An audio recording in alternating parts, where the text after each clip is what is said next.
இறைவன் பூமியில் பிறப்பெடுப்பதை அவதாரம் என்று இந்துக்கள் குறிப்பிடுகிறார்கள்.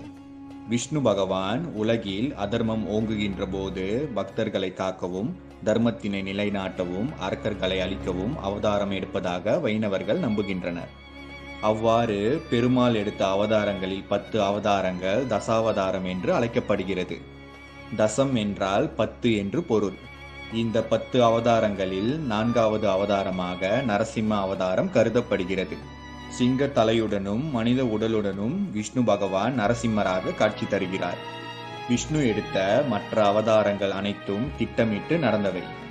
ஆனால் நரசிம்ம அவதாரம் மட்டும் அப்படிப்பட்டதல்ல. தன் பக்தனை காக்க ஒரே நொடியில் தோன்றிய அவதாரமாக இது கருதப்படுகிறது. இதன் காரணத்தால் மற்ற அவதாரத்திற்கும் நரசிம்ம அவதாரத்திற்கும் பல வித்தியாசங்கள் இருக்கின்றன. நரசிம்மரிடம் சரணடைந்தால் பக்தர்கள் கேட்கும் அனைத்து